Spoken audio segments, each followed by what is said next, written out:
Bună, Capricorn, și mă bucur să te am aici alături de mine. Aceasta este citirea ta folosindu-ne de energiile centrilor energetici și hai să vedem pentru tine care sunt mesajele pentru binele tău cel mai înalt și care să te ajute să te aliniezi cumva cu cea mai înaltă voință divină. Mesaje importante pentru tine, Capricorn.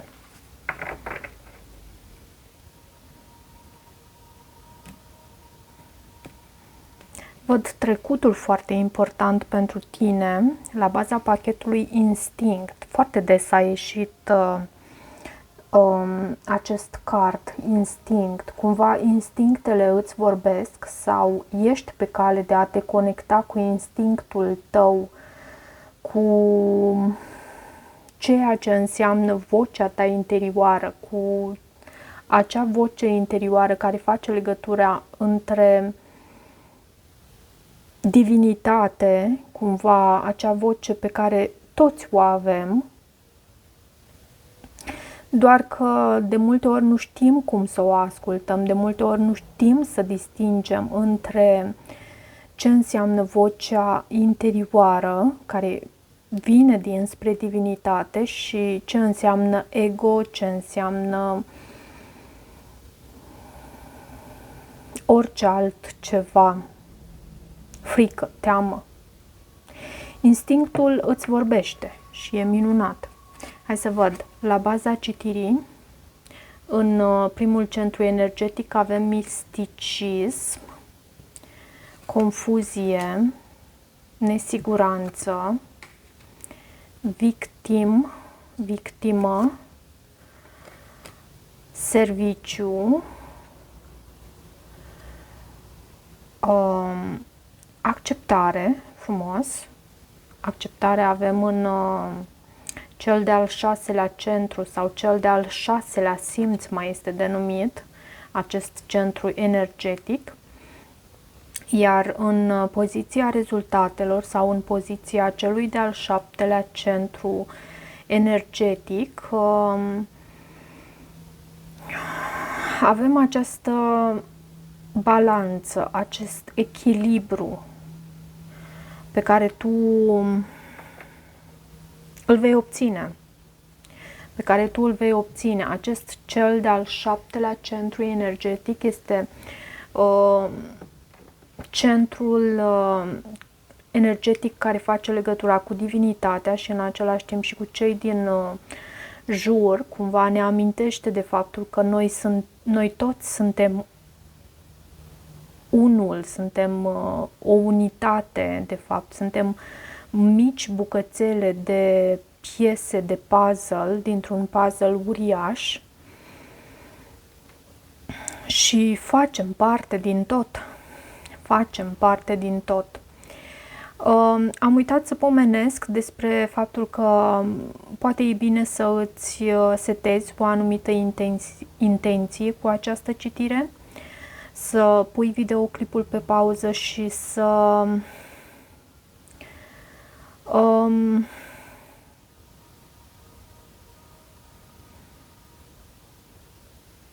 îți setezi o anumită intenție în legătură cu situația ta de viață din momentul de față.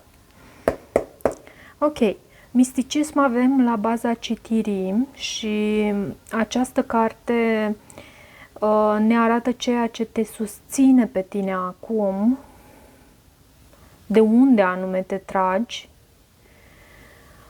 și ceea ce va cere creștere pentru a susține intenția ta. De ce misticism? Pentru tine această carte, da, e clar, vorbește despre acele lucruri ascunse, acele lucruri pe care nu toată lumea le conștientizează, sau cel puțin până acum, și faptul că, de fapt, legătura noastră cu divinitatea, noi toți sau fiecare în parte putem să o avem. 9 de monede. 9 de monede reprezintă cartea ta, element de pământ. Și cavalerul de monede. Foarte interesant felul. Și uite, văd 6 de bâte. E vorba de o reușită aici, de un anume succes. Iar 9 de monede este acea carte care reprezintă această persoană ce trăiește în abundență. Și abundența acum, pentru fiecare, acest termen poate fi perceput diferit și în același timp trăit diferit, pentru că pentru unii abundență înseamnă o garsonieră.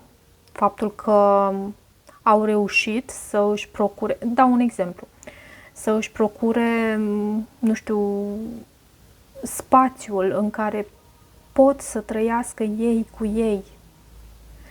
Pentru alții poate fi un lucru mai mare. Pentru unii, abundență e să fii sănătos. Mai ales pentru cei care au trecut printr-o anumită boală.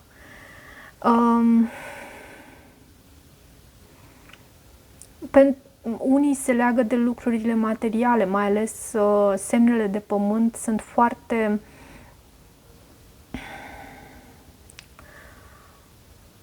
nu neapărat materialiste. Semnele de pământ eu nu le consider materialiste, dar le consider foarte capabile să își câștige existența și să fie și pe plus, cumva să câștige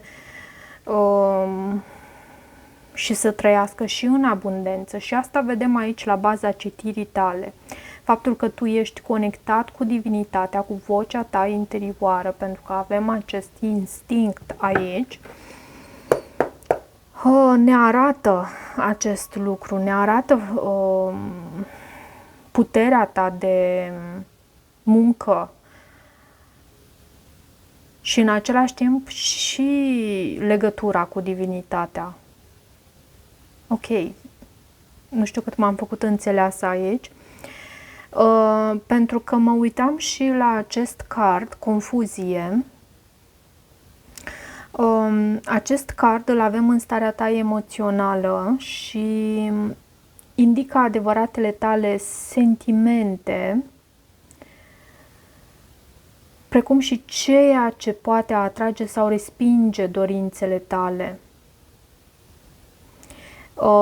Arată nivelul tău de disciplină emoțională, abilitatea ta de a sta cu sentimentele tale și ceea ce te susține sau blochează din punct de vedere emoțional. Hai să vedem de ce confuzie, ce vrea să spună acest card, confuzie în starea ta emoțională, în acest centru energetic denumit și chakra sacrală. Nu știi încotro să te îndrepți? Nu cred asta.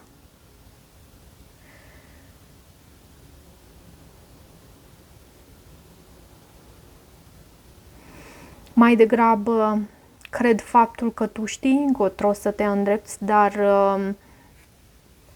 cu acest card confuzie, poate entități din jur sau persoane din jur au încercat să arunce așa cu un soi de confuzie, de nori care să te bruieze și care să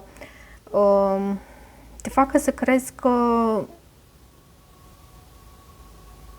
de fapt asta nu e calea bună sau de fapt nu știi cum să ajungi acolo unde îți dorești?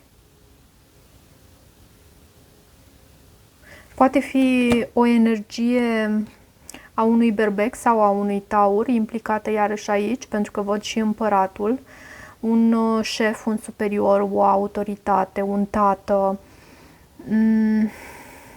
oricum o persoană foarte hotărâtă și foarte autoritară, repet.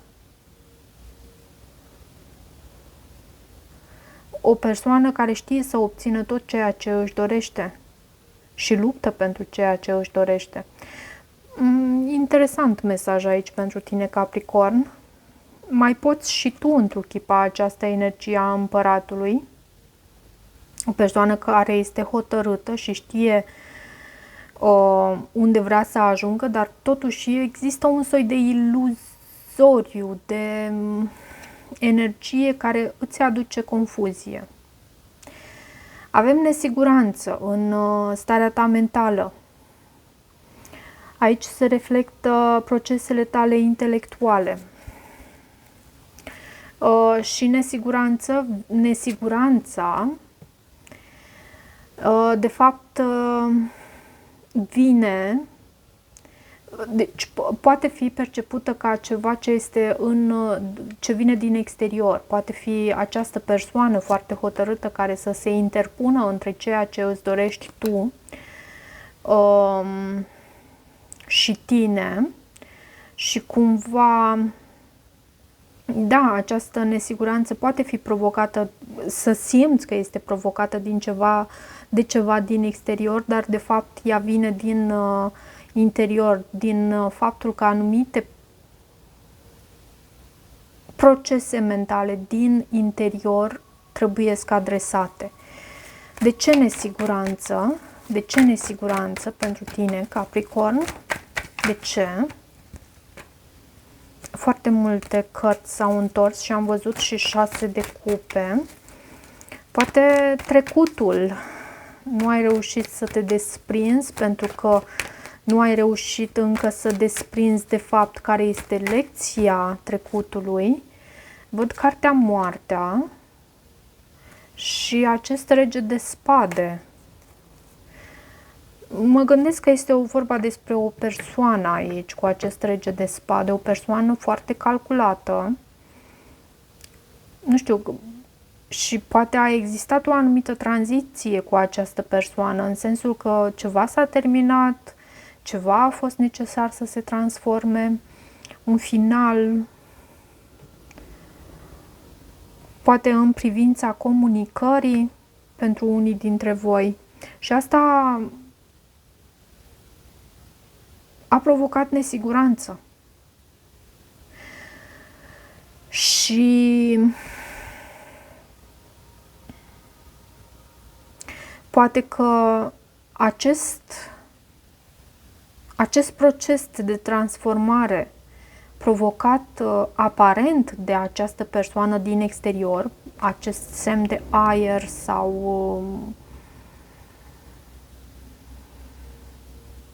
o persoană mai rece, mai calculată, mai detașată din punct de vedere emoțional,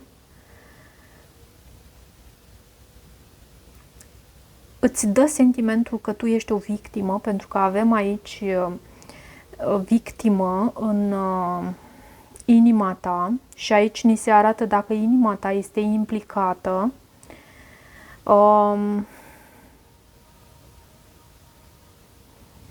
Hai să vedem de ce victimă este inima ta implicată și ce anume e necesar să vindeci în acest centru energetic.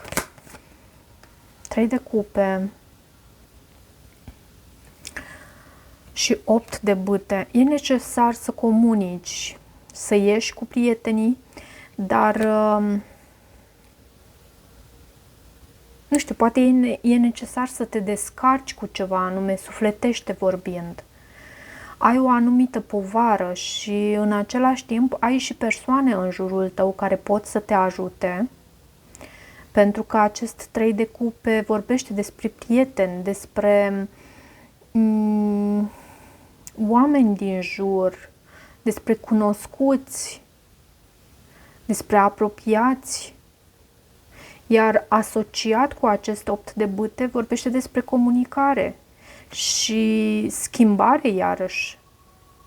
Schimbare pe care poți să o obții prin comunicare. Și e ceva pozitiv. 8-ul de bâte întotdeauna indică o schimbare și o energie pozitivă.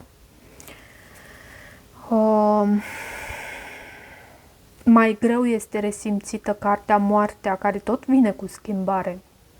Dar este resimțită ca o schimbare destul de greoaie, dureroasă, împovărătoare. Serviciul avem în cel de-al 5-lea centru, în felul în care tu te exprimi. Ți se relevă aici abilitatea ta de a comunica, barierele înspre o comunicare clară. Hai să văd. Tu ești în serviciul celor din jur și nu mă surprinde acest lucru. În același timp, pentru capricornii mei mai în vârstă, pentru că văd și această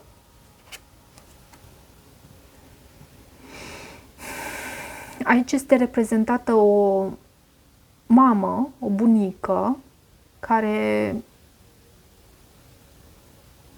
e pe punctul de tranziție, de trecere și pentru ceea ce ea a fost în viața sa, este în același timp și iubită și îngrijită și tratată cu respect. Serviciu aici. Poți fi tu, persoana în vârstă, sau persoana care are grijă de o persoană mai în vârstă. Ești în serviciul celor din jur. De ce acesta? Și tu asta comunici. Hierofantul și cavalerul de spade la baza pachetului, să îți arăt și ție.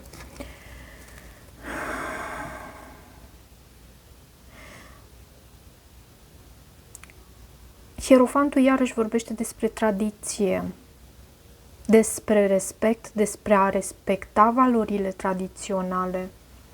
Poate vorbi despre o anumită instituție.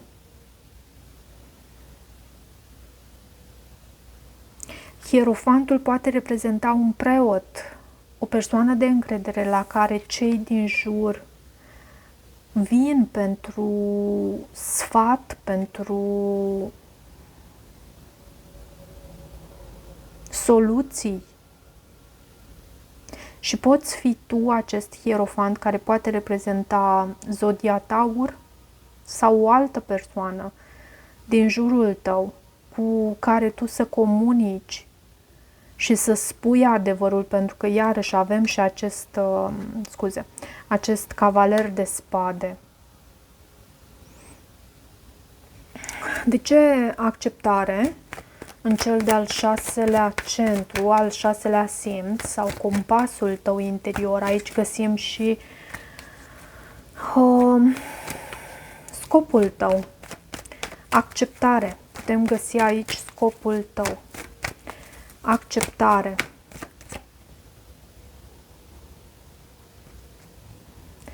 Văd lumea. Iarăși, îmi dă senzația că lucrurile pentru persoane din jurul vostru sau pentru voi chiar,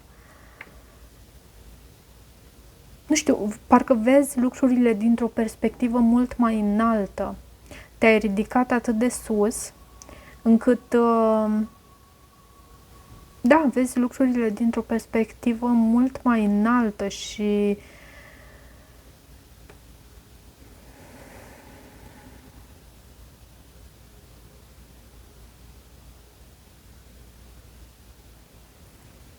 e ceva în legătură cu familia ta, iarăși cu casa ta, ceva ce îți aduce bucurie. Dar lumea vorbește și despre o încheiere de capitol și parcă tu cu gândul, cu mintea ta, deja ai ajuns. Și cum să mă exprim eu aici? Cumva tu ți-ai făcut deja o viziune asupra vieții tale și ai acceptat lucrurile pe care nu le poți schimba, nu? Și în același timp știi cum vrei să fii văzut după trecerea ta în neființă. E un mesaj foarte profund aici. Pentru un Capricorn care gândește foarte mult în perspectivă. Știi că vrei să fii văzută, spre exemplu, ca o persoană generoasă de cei care își amintesc de tine. Știi că vrei să fii văzută ca o persoană blândă, nu știu, vizionară.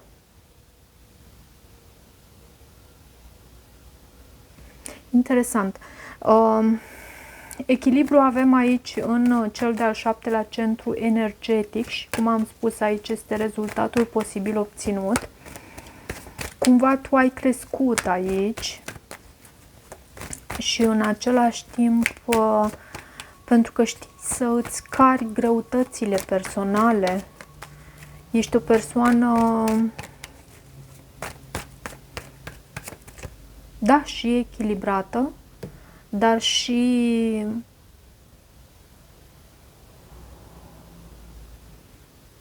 o persoană care știe să-și poarte greutățile personale și fără a împovăra pe cei din jur. Regina de spade, și avem acest card Regina de spade și Regele de spade iarăși pe masă. De ce Regina de spade?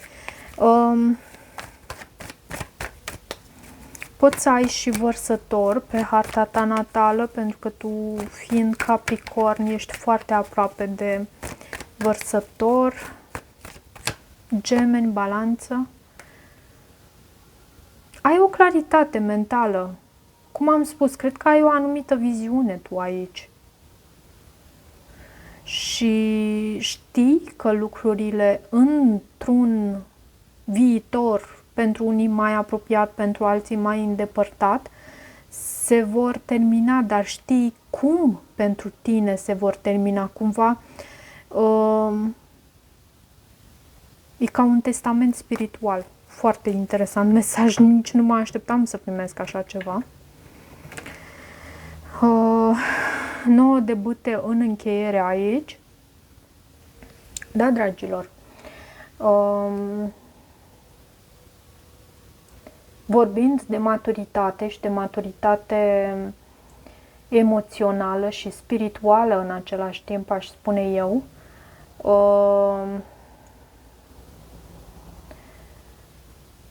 un mesaj de o profunzime și de o maturitate aparte aici avem. Ok. Dacă rezonezi cu acest mesaj, nu uita să te abonezi canalului, să mai treci pe aici, poți să-mi lași un like sau o apreciere, un comentariu dacă simți acest lucru și da, ne vedem curând. Vă pup! Pa, pa!